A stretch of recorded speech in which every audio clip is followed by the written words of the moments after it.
The helicopter's rotors cut through the humid Virginia air as Lieutenant Commander Sarah Chen adjusted her headset one final time. Below, the sprawling naval base stretched out like a concrete maze, but her focus remained fixed on the landing zone ahead. After 18 months of the most grueling training the military had to offer, she was finally here. SEAL Team 7's compound rose from the tarmac like a fortress of reputation and legend. Sarah had known this day would come since she'd first raised her hand in that Pentagon briefing room 2 years ago. When the Navy announced they were opening SEAL training to qualified female candidates, she'd been among the first to volunteer.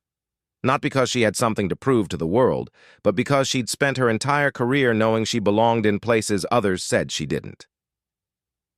The helicopter touched down with a gentle thud, and Sarah grabbed her gear bag.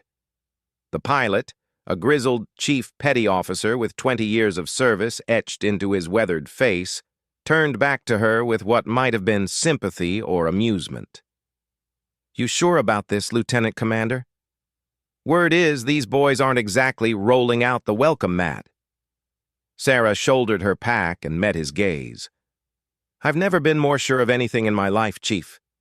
She stepped out into the rotor wash, ducking instinctively as the helicopter lifted off behind her. The compound buzzed with activity, but she noticed how conversations seemed to pause as she walked past.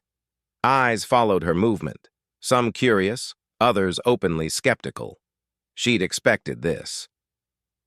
What she hadn't expected was the complete silence that fell over the group of operators gathered near the main building.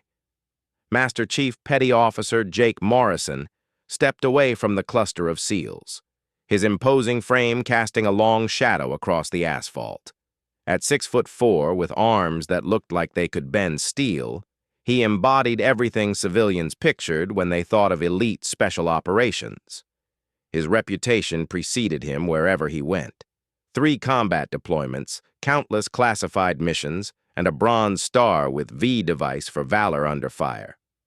"Lieutenant Commander Chen, I presume," Morrison said, his voice carrying the authority of someone accustomed to being obeyed without question. "Welcome to Team 7. The words were polite, but Sarah caught the undertone. This wasn't a welcome. It was a challenge wrapped in military courtesy. She straightened her shoulders and extended her hand. "Master Chief, thank you for having me." Morrison's handshake was firm but brief. "Let's be clear from the start. I don't care what Washington thinks about integration or equal opportunity. This team has one mission, bringing everyone home alive. If you can't pull your weight, you become a liability, and liabilities get people killed." Behind Morrison, the other team members watched the exchange with varying degrees of interest. Sarah recognized some faces from their files. Petty Officer First Class Tony Rodriguez, the team's breacher, stood with his arms crossed, skepticism written across his features. Senior Chief Marcus Williams, their communications specialist, maintained a neutral expression that revealed nothing. The youngest member, Petty Officer Second Class Danny Park, looked more curious than hostile. "I understand completely, Master Chief," Sarah replied evenly. "I'm not here to make a statement or break barriers. I'm here to do the job." Morrison studied her for a long moment, his pale blue eyes searching for any sign of uncertainty or false bravado. Finding neither, he nodded toward the building. "Your quarters are on the 2nd floor.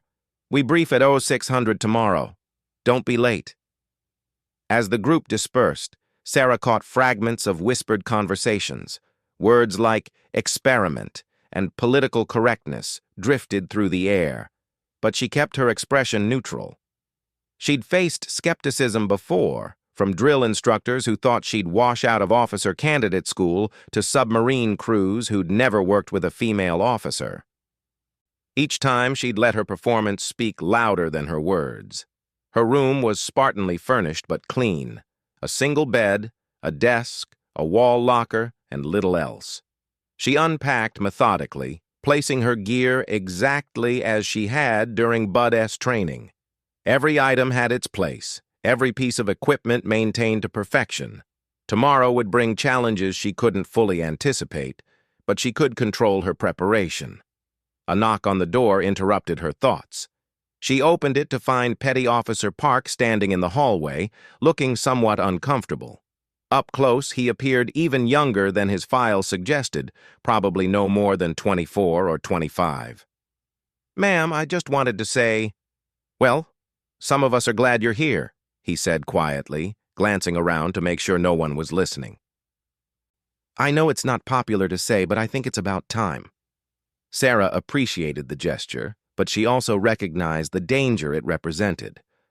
"I appreciate that, Park, but don't put yourself in a difficult position on my account. I can handle whatever comes." Park nodded, but his expression remained earnest. "It's just that my sister's in the Army. Infantry officer. She's dealt with a lot of the same stuff, you know? People thinking she doesn't belong, that she's only there because of quotas or politics. But she's tougher than most of the guys I know." "Your sister sounds like someone I'd like to meet," Sarah said with a slight smile. "But right now, I need to focus on earning my place here through my actions, not my words." After Park left, Sarah finished unpacking and settled at her desk with the team's operational files. Morrison had given her access to their recent mission reports, and she studied them with the thoroughness of a graduate student preparing for comprehensive exams. Every detail mattered: how they moved, how they communicated, their standard operating procedures, their individual strengths and weaknesses. Team 7 specialized in direct action and special reconnaissance missions. Their last deployment had taken them to Syria, where they'd conducted raids against high-value targets and gathered intelligence on terrorist networks. The after-action reports painted a picture of a highly efficient unit that operated with the precision of a Swiss watch. But efficiency and acceptance were different things entirely. Sarah had seen enough military units to know that technical competence didn't automatically translate into social integration. These men had trained together, deployed together, and probably saved each other's lives multiple times. She was the unknown variable in the equation that had been working perfectly well without her. The next morning arrived with the pre-dawn darkness that military personnel knew intimately.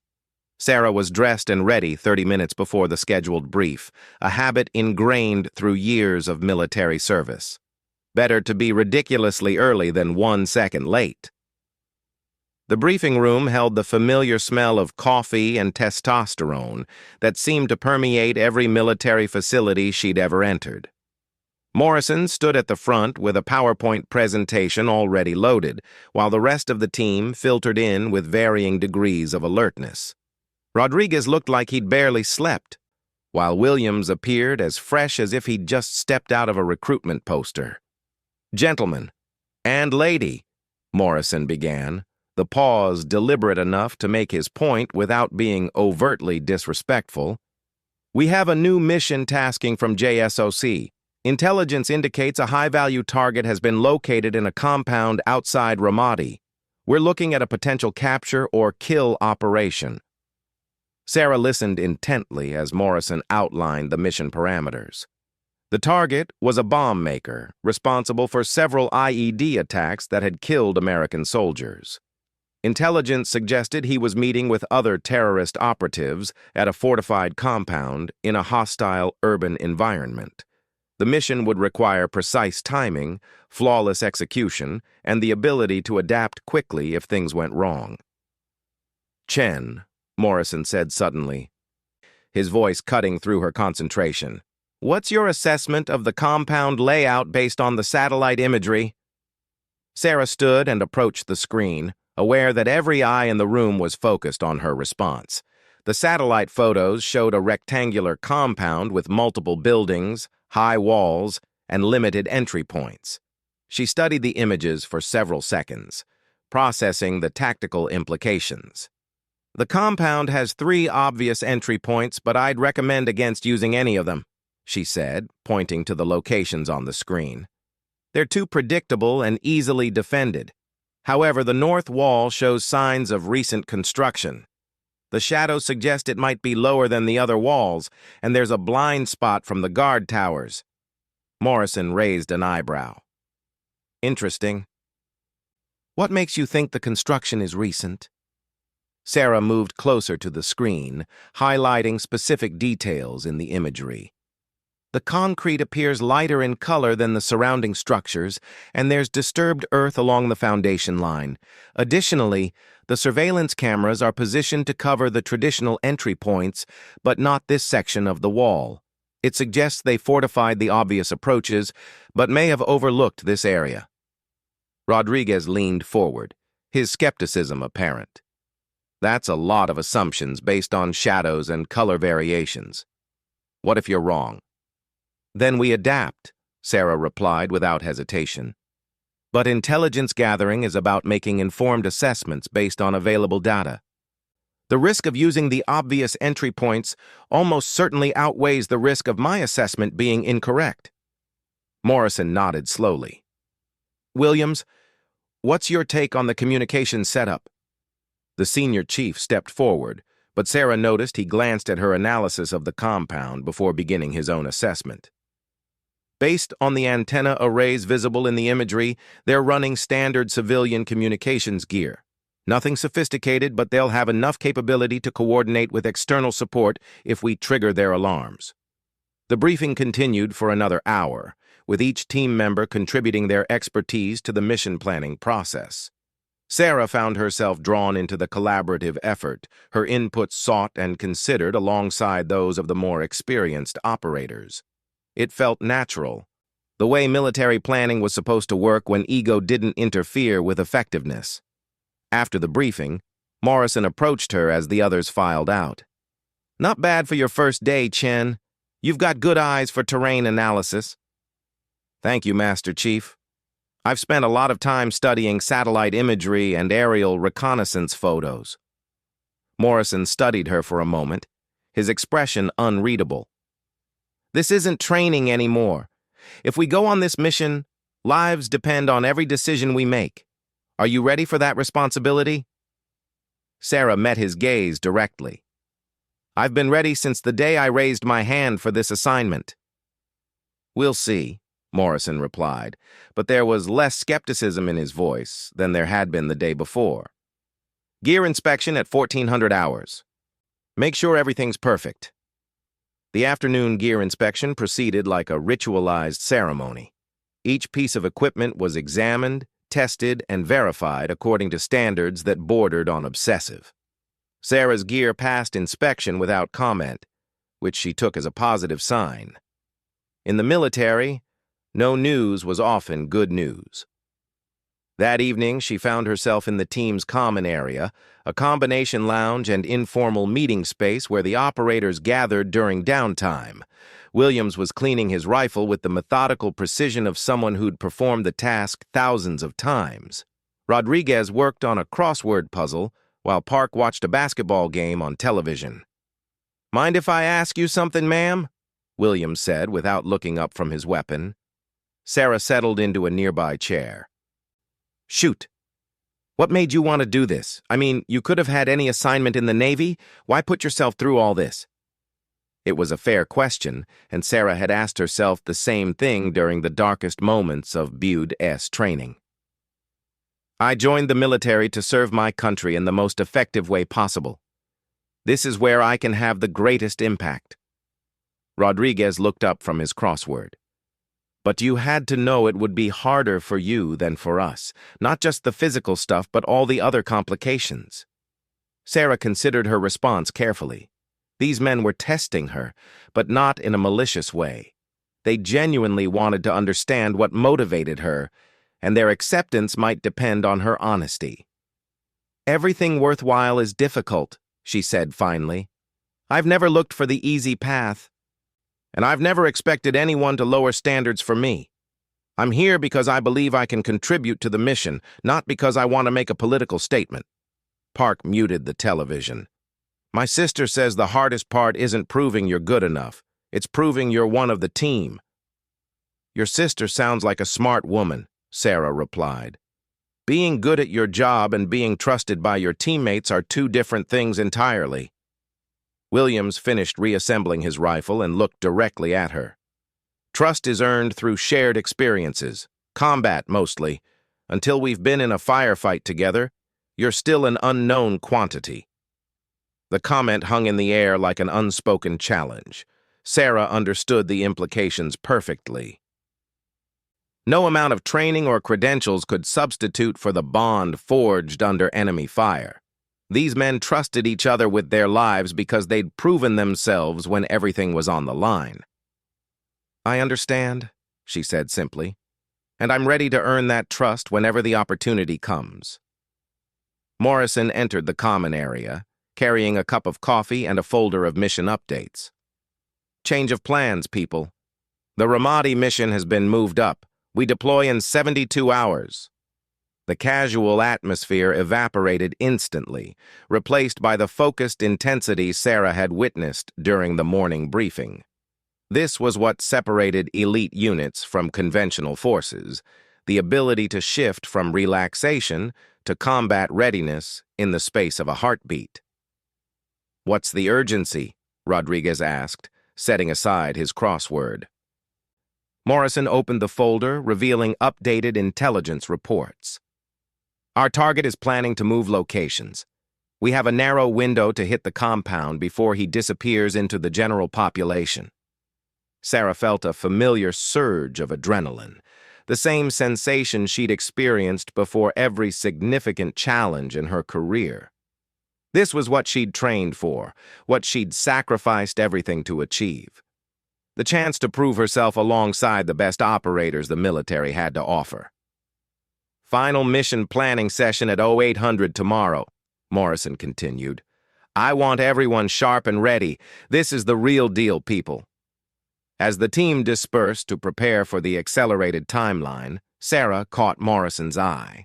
The Master Chief studied her for a long moment, and she sensed he was making calculations about her readiness and reliability. "Chen, stick around for a minute," he said after the others had left. Sarah remained seated, waiting for whatever test or challenge was coming next. Morrison settled into a chair across from her, his expression serious but not hostile.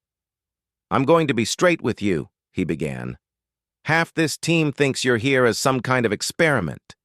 They're waiting for you to fail so they can say they were right all along.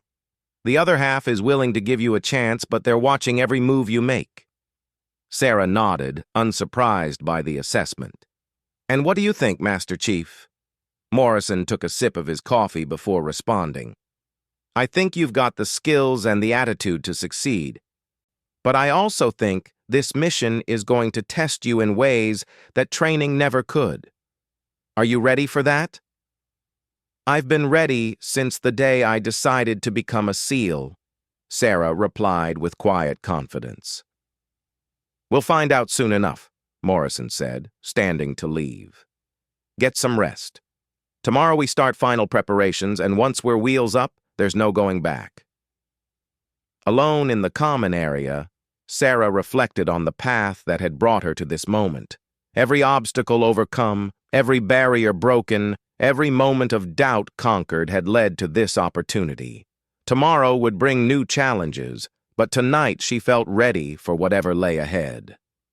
The mission would be her true test, the moment when theoretical acceptance became practical trust.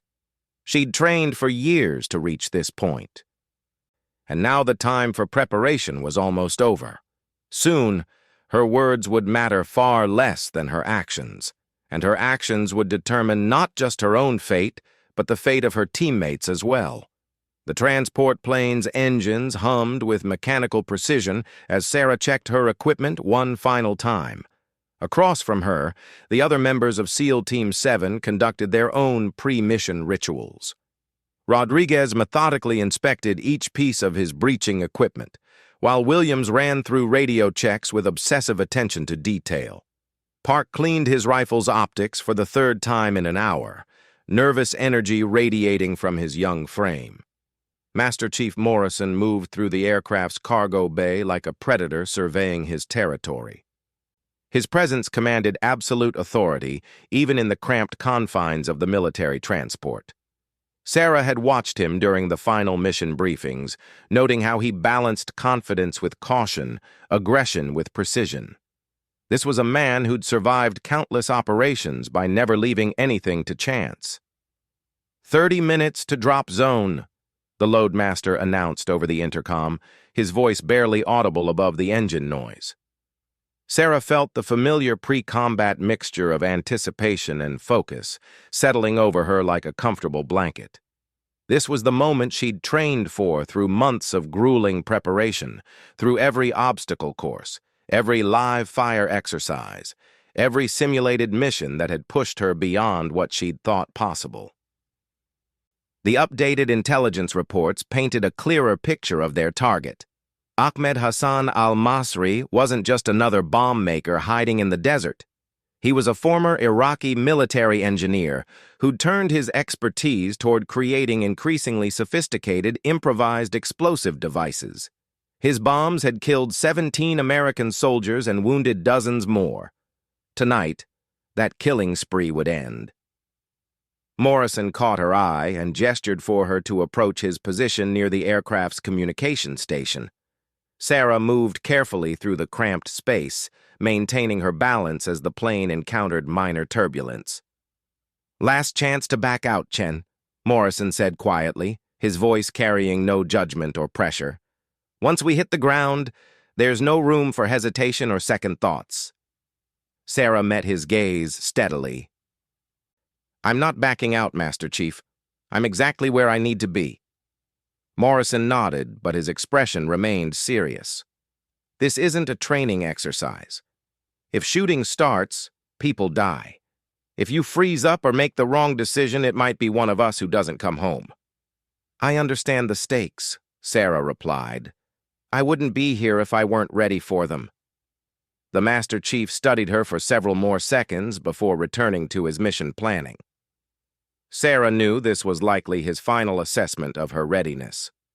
Everything that happened from this point forward would determine whether she truly belonged with this elite unit, or if she was just an experiment destined to fail.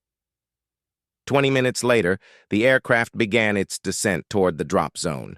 Sarah could feel the change in air pressure as they lost altitude, and the loadmaster began preparing the team's gear for the jump.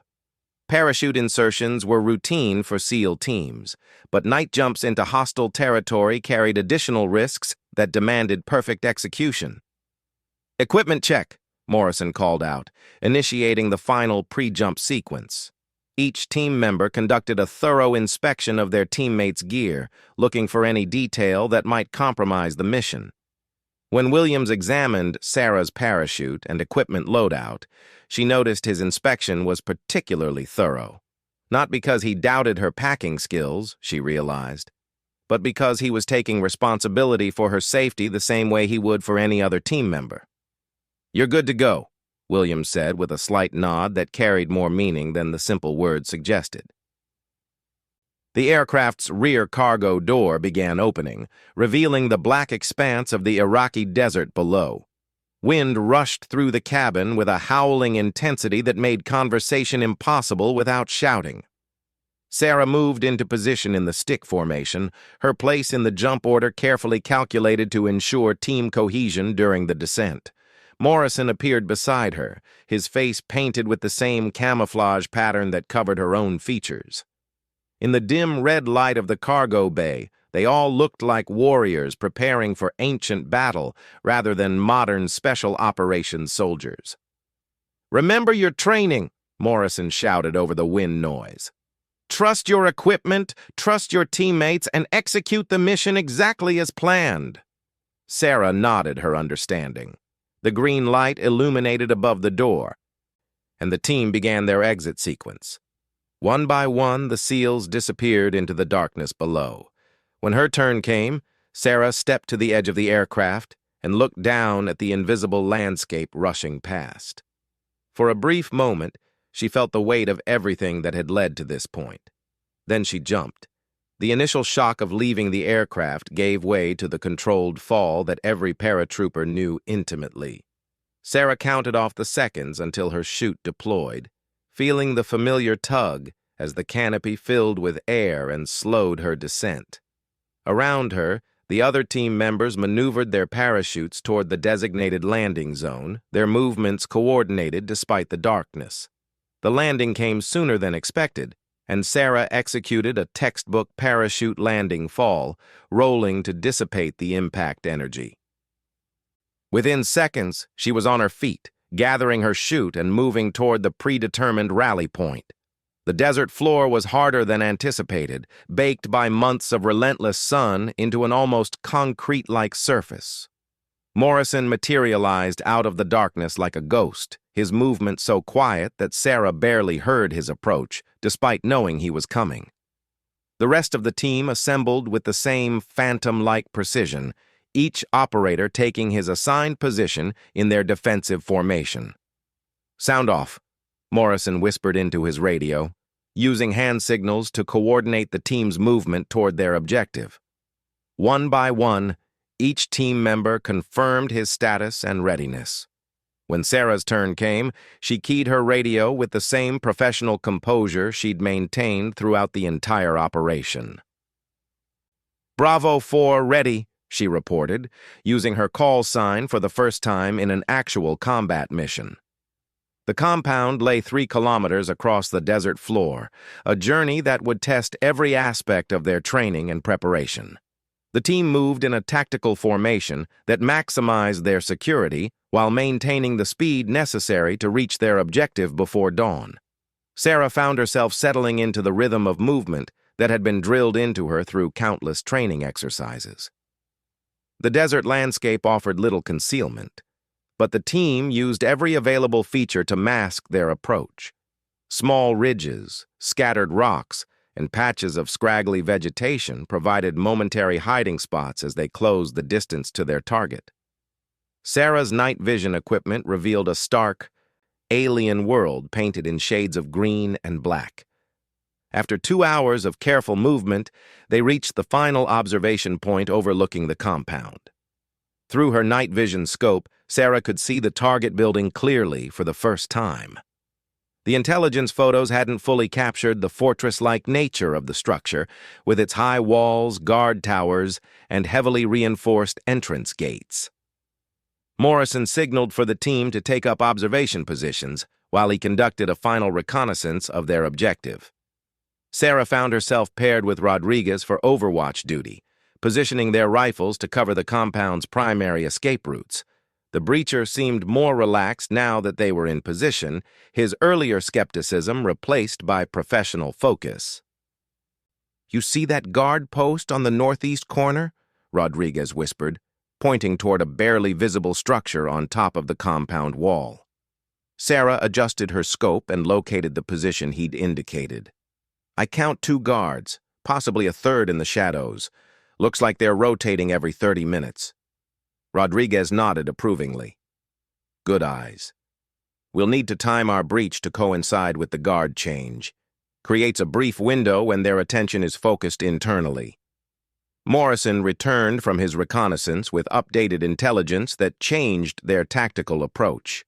The compound's layout matched the satellite imagery, but the human activity patterns were different from what they'd expected.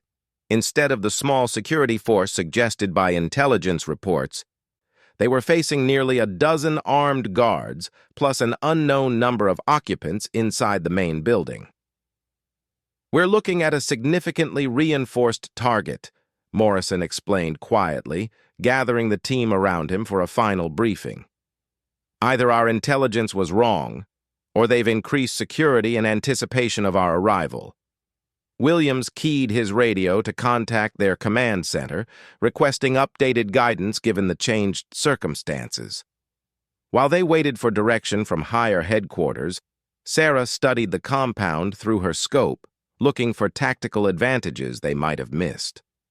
"Master Chief," she said quietly, "there's something odd about the guard rotation pattern." Morrison moved to her position, following her line of sight toward the compound walls. "What are you seeing?" Sarah pointed toward the northeast guard tower that Rodriguez had identified earlier.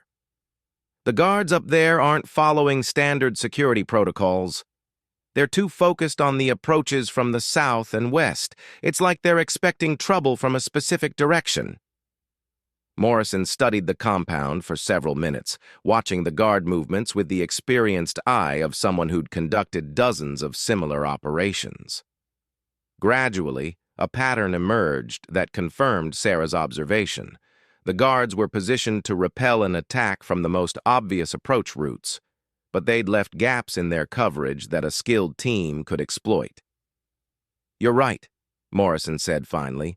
"They're set up to defend against a conventional assault, not a precision infiltration.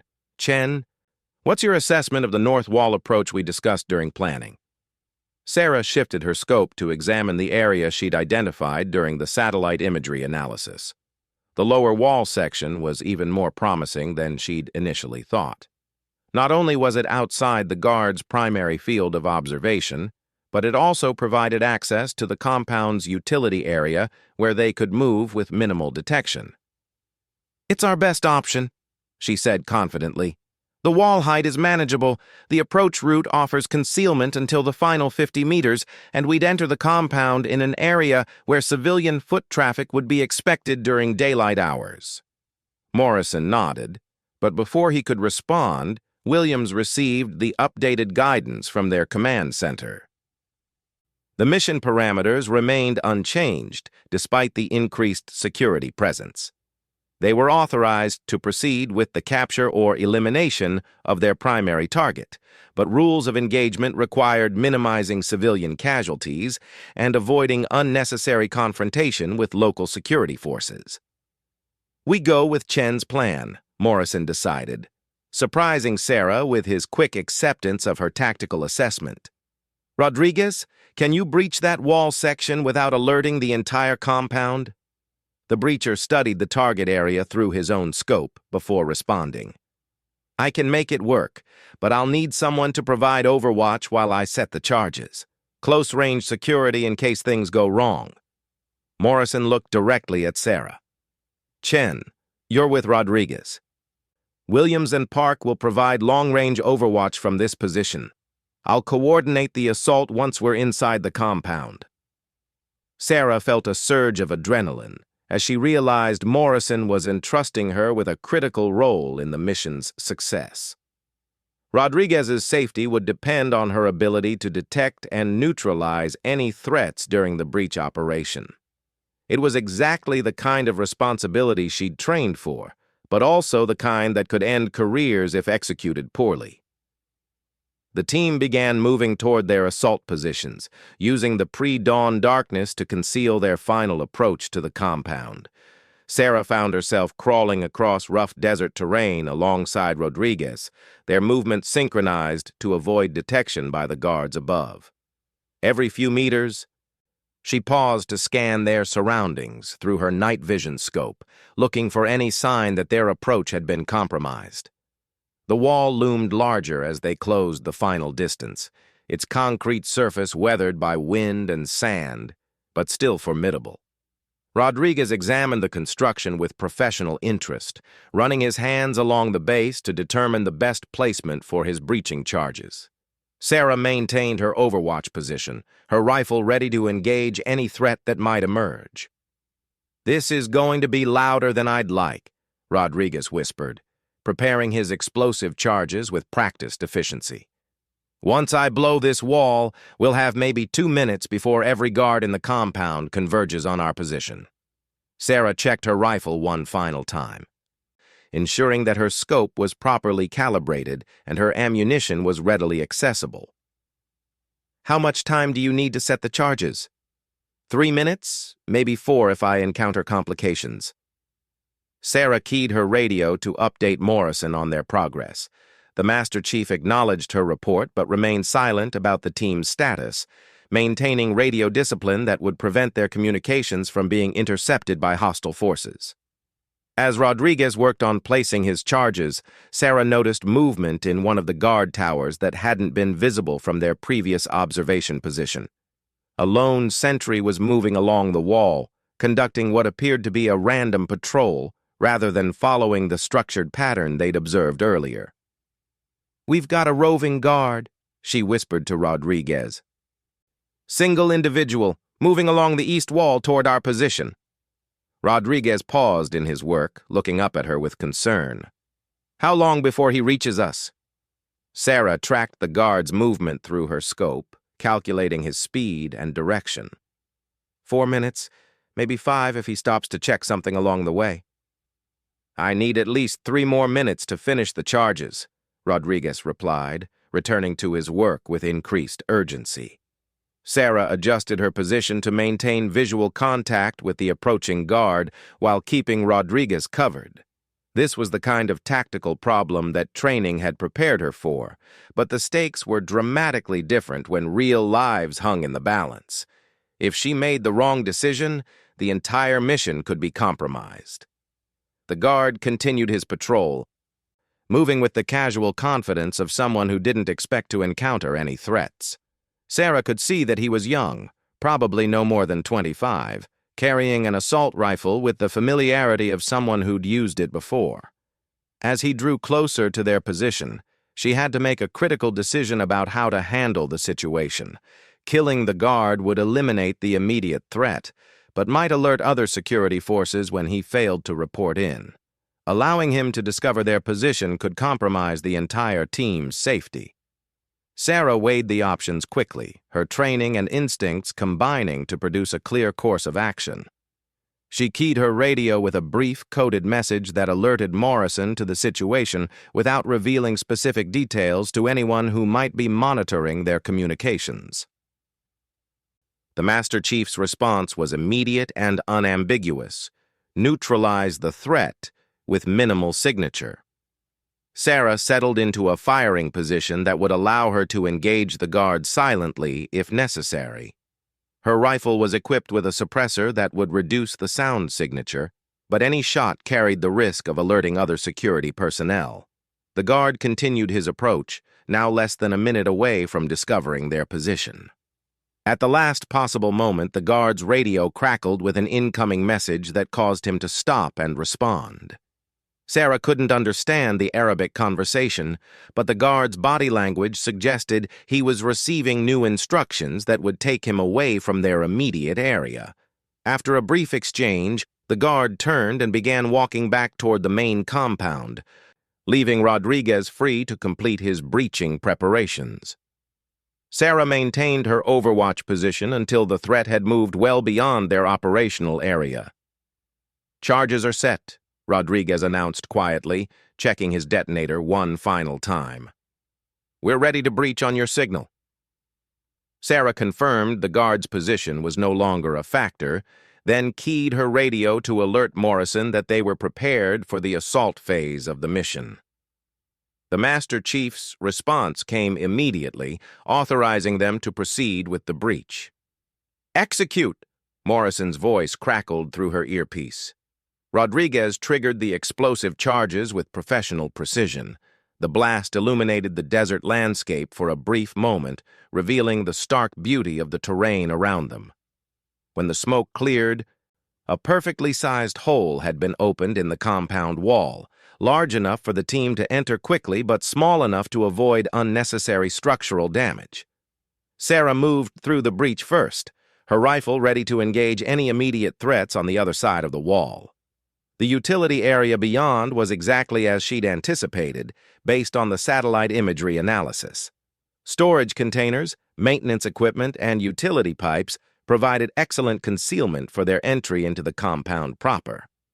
Rodriguez followed immediately behind her, his breaching equipment secured and his rifle at the ready. Together, they established a secure perimeter around the breach point while Morrison and the rest of the team moved through the opening. Within 30 seconds, all 5 team members were inside the compound and ready to begin the assault phase of their mission. Morrison signaled for the team to move toward the main building where their target was believed to be located. Sarah found herself assigned to the team's right flank security, responsible for watching their approach route and preventing any surprises from that direction. As they moved through the compound's interior, she noticed details that hadn't been visible in the intelligence photos. The compound was more extensively developed than they'd anticipated, with multiple buildings connected by covered walkways and defensive positions. Guard posts that had appeared minor in satellite imagery were actually well-fortified positions capable of providing effective covering fire for the compound's defenders. Most importantly, the human activity level was significantly higher than intelligence reports had suggested. This wasn't just a meeting between terrorist operatives. This was a command center for a much larger organization, and their arrival had likely triggered security protocols that would bring reinforcements from the surrounding area. The mission parameters were changing rapidly, and success would depend on the team's ability to adapt to circumstances that no amount of planning could have anticipated. Morrison seemed to reach the same conclusion, signaling for the team to accelerate their assault timeline. They needed to locate and neutralize their primary target before the compound's defenders could organize effective resistance or call for external support. Sarah felt her training taking over as they approached the main building. Every sense heightened to detect threats and opportunities in the rapidly evolving tactical situation. The main building's interior corridor stretched ahead like a tunnel carved from shadows and potential danger. Sarah moved with the fluid precision that months of close-quarters combat training had drilled into her muscle memory. Behind her, Rodriguez maintained perfect spacing, his rifle covering the angles she couldn't see while trusting her to handle their forward security. Morrison's hand signals directed them toward the stairwell that intelligence indicated would lead to their target's location. The building's architecture was more complex than their briefings had suggested, with multiple levels and numerous rooms that could conceal hostile forces. Every doorway represented a potential threat. Every corner could hide an armed defender waiting to ambush them. Through her earpiece, Sarah could hear Williams coordinating with their external overwatch position, providing updates on the compound's security response to their breach. The guards hadn't yet located the exact point of their entry, but increased radio chatter indicated they knew something was wrong. Time was becoming their most critical resource. The stairwell rose through the building's center like a concrete spine, its steps worn smooth by years of foot traffic. Sarah took point as they began their ascent, her night vision revealing the stark utilitarian design that characterized most Middle Eastern military construction. At each floor, Morrison signaled a brief halt, while Rodriguez checked the hallways for signs of activity. On the third floor, Sarah detected something that made her freeze in position. A scent carried on the air conditioning current. Not the expected odors of concrete dust and desert heat, but something chemical and sharp. Her mind processed the smell through her extensive ordnance training, identifying the distinct signature of plastic explosives mixed with electronic components. She raised her fist, the universal military signal for immediate halt, and keyed her radio with 3 quick clicks that indicated potential explosive devices in their vicinity. Morrison appeared beside her instantly, his expression questioning but trusting her judgment enough to wait for an explanation. "Explosives," Sarah whispered, pointing toward the hallway that led to their target's suspected location. "Fresh plastic explosive, probably rigged with electronic detonators." Morrison's expression hardened as he realized the implications. Their target hadn't just increased his security. He'd turned his safe house into a potential bomb that could eliminate both himself and any forces attempting to capture him. This was the mentality of a fanatic who preferred martyrdom to imprisonment. Rodriguez moved forward to conduct his own assessment, using specialized detection equipment to confirm Sarah's olfactory analysis. After several tense minutes, he nodded grimly and held up 3 fingers, indicating multiple device signatures throughout the target area. Williams's voice crackled through their earpieces with urgent intelligence updates. Command reports increased chatter on enemy communications channels. They're coordinating a response force that could be on scene within 20 minutes. Morrison gathered the team around him for a rapid tactical assessment. The mission had evolved from a straightforward capture operation into a complex hostage rescue scenario with explosive devices threatening everyone in the building. Standard protocols called for explosive ordnance disposal specialists, but they didn't have time to wait for additional resources. Options? Morrison asked quietly, looking at each team member in turn. Rodriguez examined his breaching equipment with professional calculation. I can probably disarm one or two devices, but if they're networked together, touching the wrong one could trigger the entire system. We're looking at enough explosive to bring down this entire floor. Park's voice carried the tension they all felt. What about extraction? We could call in air support and level the building from outside. Morrison shook his head. Negative. Intelligence indicates there are civilian hostages somewhere in this building. We can't authorize an airstrike without confirming their location and status. Sarah studied the hallway layout through her scope, noting details that hadn't been visible in their mission planning materials. The building's construction suggested it had been designed with defensive capabilities in mind, but also with multiple escape routes that a knowledgeable occupant could use to avoid capture. Master Chief, she said quietly, what if we're approaching this wrong? Our target is a former military engineer. He knows we're coming, and he's prepared for a conventional assault, but he might not be prepared for an unconventional approach. Morrison raised an eyebrow, signaling for her to continue her tactical assessment. Sarah pointed toward a ventilation grate near the ceiling that connected to the building's air circulation system. The HVAC system runs throughout the building. If we can access it from an external point, we might be able to bypass the explosive devices entirely and approach the target from an unexpected direction. Rodriguez examined the ventilation system with growing interest. It's possible, but someone would have to navigate the entire system while maintaining radio contact and tactical readiness. That's assuming the target hasn't rigged the air ducts with additional devices. Morrison studied the proposed route, weighing the risks against their increasingly limited options. External forces were closing in on their position, the building was rigged with explosives, and their primary mission remained unchanged: capture or eliminate a high-value target while protecting any civilian hostages. Chen, that's your plan, Morrison said finally. Are you prepared to execute it? Sarah felt the weight of responsibility settling on her shoulders like a familiar burden. This was the moment she'd trained for, the test that would determine whether she truly belonged with this elite unit. Every decision from this point forward would impact not just her own fate, but the safety of her teammates and the success of their mission. I'm ready, she replied without hesitation. Morrison nodded, then began coordinating the team's new tactical approach. Rodriguez would work on identifying and potentially disarming the most critical explosive devices while maintaining their escape route. Williams would coordinate with external forces and monitor enemy communications. Park would provide security for Rodriguez's demolition work. Sarah would navigate the building's ventilation system, locate their target, and determine the best approach for neutralization or capture. It was a plan that required perfect execution from each team member, with no margin for error. The ventilation system's external access point was located on the building's roof, requiring Sarah to climb the exterior wall while carrying her full combat load.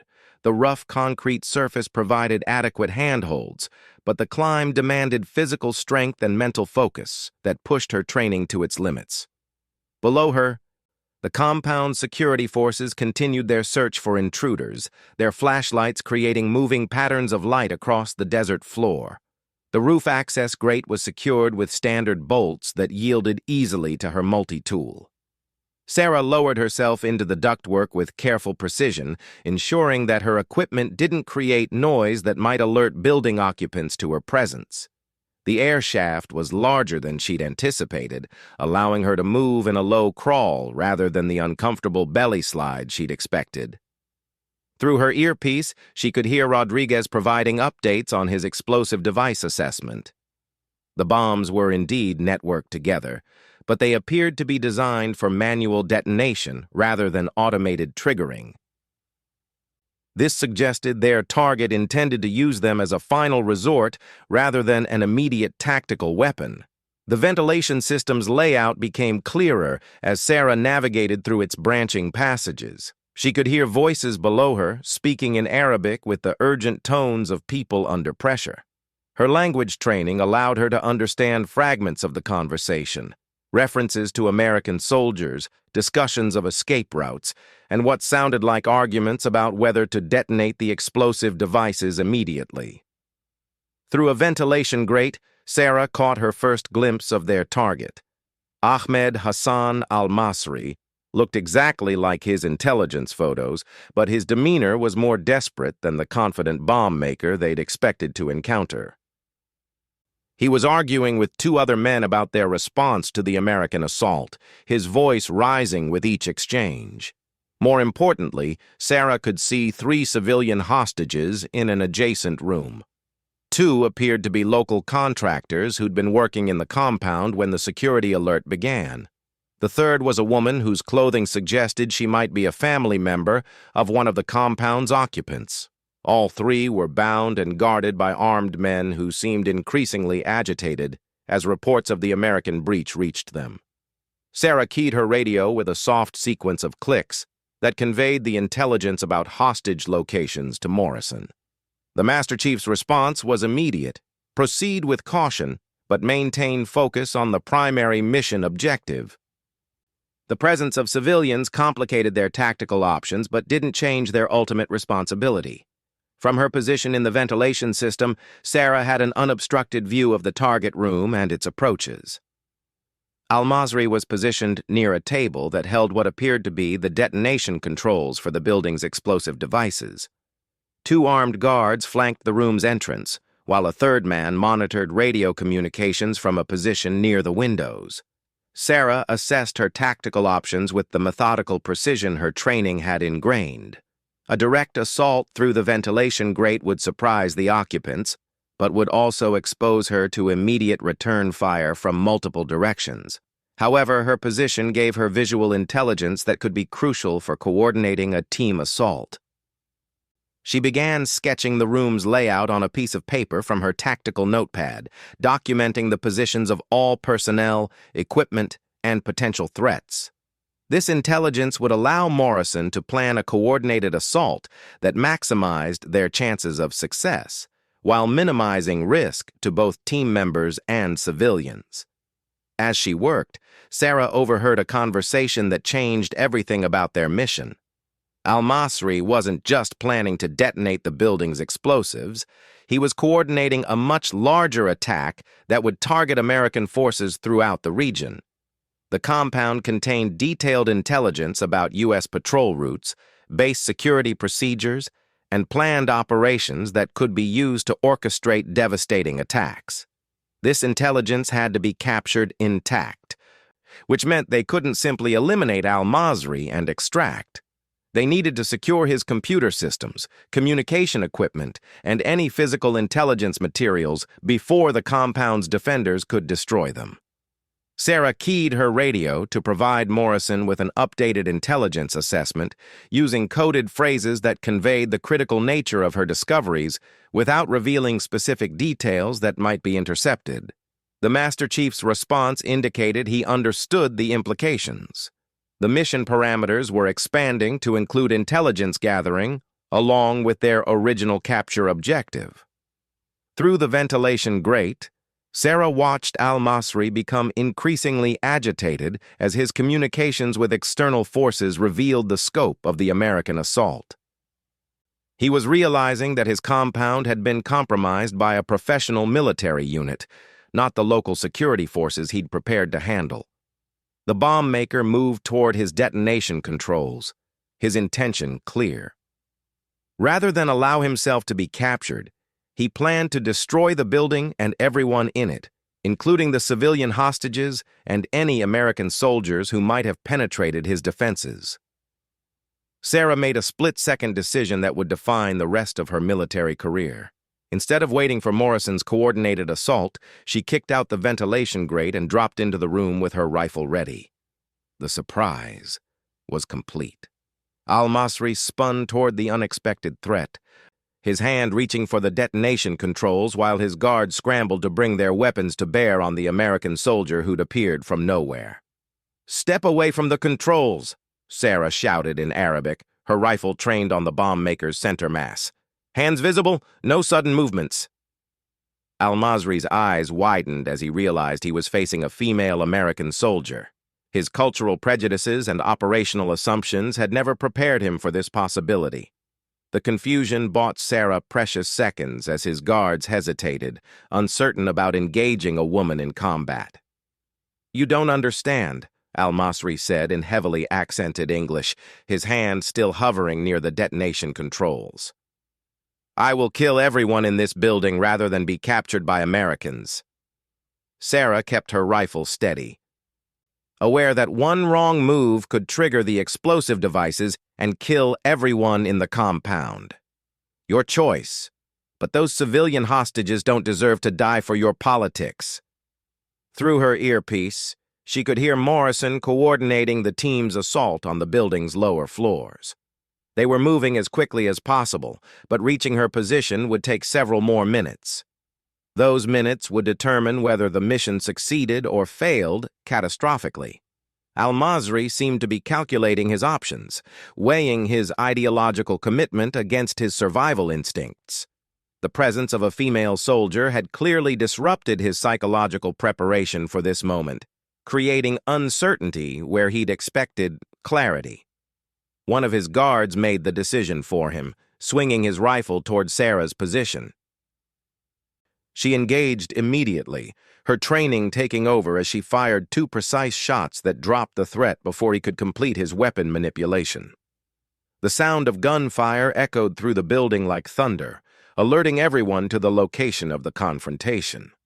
The second guard dove for cover behind an overturned table, his rifle firing wildly in Sarah's general direction. She rolled behind a concrete pillar, using the building's construction to shield herself from the poorly aimed shots. Al-Masri used the distraction to lunge toward his detonation controls, his hand closing around the activation switch. Sarah emerged from cover with her rifle aimed at the bomb-maker's head. "Move that hand and you die," she said with absolute conviction. Al-Masri froze, recognizing the professional competence in her voice and bearing. This wasn't a frightened soldier reacting to threats. This was a trained killer who would execute him without hesitation if he threatened her mission. The remaining guard continued firing from his covered position, but his shots were becoming more accurate as he adjusted to Sarah's location. She needed to eliminate this threat quickly before he could coordinate with Al-Masri to trigger the explosives. Sarah used a technique she'd mastered during urban warfare training, creating a distraction that drew the guard's attention while she maneuvered for a clear shot. Her movement was fluid and precise, demonstrating the kind of tactical expertise that only came from extensive combat preparation. The guard emerged from cover to track her movement, exposing himself for the fraction of a second Sarah needed. Her shot was perfect, ending the threat permanently and leaving her alone with Al-Masri and the detonation controls that could kill everyone in the building. "Smart choice," Sarah said, keeping her rifle trained on the bomb maker while keying her radio to update Morrison on the situation. "Now step away from those controls and keep your hands where I can see them."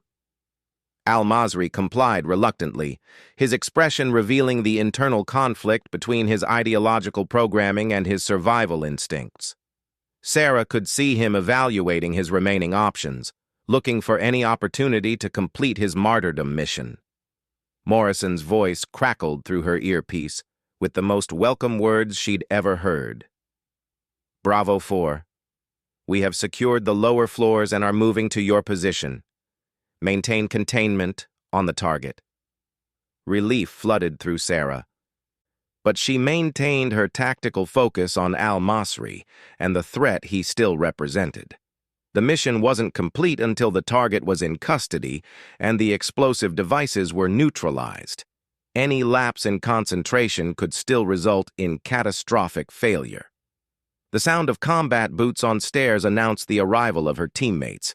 Morrison appeared in the doorway first, his rifle covering the room's other entrances, while Rodriguez moved to secure the detonation controls. Williams immediately began photographing the intelligence materials scattered around the room, documenting everything that might be useful for future operations. "Outstanding work, Chen," Morrison said as Park zip-tied Al-Masri's hands behind his back. "That was exactly the kind of initiative and tactical thinking we need on this team." Sarah felt a warmth that had nothing to do with the desert heat. For the first time since arriving at SEAL Team 7, she sensed genuine acceptance from her teammates. Not just professional respect, but the deeper trust that came from shared danger and successful mission execution. Rodriguez finished securing the explosive devices, confirming that they were no longer a threat to the building's occupants. "These devices were sophisticated enough to level the entire compound," he reported. "Our target definitely knew what he was doing." The extraction proceeded with the same precision that had characterized their infiltration. Al-Masri was secured for transport while the team gathered intelligence materials that would provide crucial information about terrorist networks throughout the region. The civilian hostages were freed and provided with medical attention before being released to local authorities. As the helicopter lifted off from the compound, carrying them back to their base with their mission successfully completed, Sarah reflected on the events that had brought her to this moment. She'd proven herself not through speeches or political statements, but through competent action when everything was on the line. Morrison settled into the seat beside her, removing his helmet and running a hand through his sweat-dampened hair. The Master Chief looked exhausted but satisfied. The expression of a professional who'd watched his team execute a nearly perfect operation under extremely challenging circumstances. "I owe you an apology, Chen," Morrison said quietly, his voice barely audible over the helicopter's engine noise. "I had my doubts about whether you belonged with this team. Tonight, you proved me wrong." Sarah shook her head. "No apology necessary, Master Chief. You were doing your job, protecting your team and ensuring mission success. I had to prove myself the same way everyone else did." Rodriguez looked up from his equipment maintenance, his earlier skepticism replaced by genuine respect. "That was some seriously impressive tactical thinking in there, using the ventilation system to bypass the explosives, then handling 3 armed hostiles by yourself. That's exactly the kind of adaptability and courage this team needs." Williams nodded in agreement. "The intelligence you gathered is going to save American lives throughout the region. Command is already using your reconnaissance reports to plan follow-up operations." Park, who'd been quietly observing the conversation, finally spoke up. "My sister's going to be proud when I tell her about tonight. She always said women in the military just needed the chance to prove what they could do." Sarah felt a deep sense of satisfaction that went beyond personal achievement. She'd proven that competence and courage weren't limited by gender, that excellence in military service came from training, dedication, and the willingness to put mission success above personal safety. Morrison's final comment captured the significance of the evening perfectly. "From now on, when people ask me about women in SEAL teams, I'm going to tell them about tonight. How Lieutenant Commander Sarah Chen saved our mission and probably our lives through superior tactical thinking and flawless execution under pressure." The helicopter carried them through the pre-dawn darkness toward their base, where hot showers, debriefing sessions, and well-deserved rest awaited. But more importantly, Sarah knew she was returning as a fully accepted member of one of the military's most elite units. She'd found her voice not through words, but through actions that spoke louder than any speech ever could. The barriers that had once seemed insurmountable had been shattered by competence, courage, and the willingness to risk everything for mission success and teammate safety. As the helicopter touched down on the landing pad, Sarah realized this was just the beginning. There would be more missions, more challenges, and more opportunities to prove that excellence in military service came from within, regardless of gender, background, or the skepticism of others. Master Chief Morrison's words would echo in her memory for years to come. Sometimes the most powerful statement wasn't made with words at all, but with the quiet competence of someone who simply did their job better than anyone expected possible. The mission was complete, but Sarah's journey as a SEAL was just beginning. And thanks to one night in the Iraqi desert, no one would ever again question whether she belonged among the military's most elite warriors.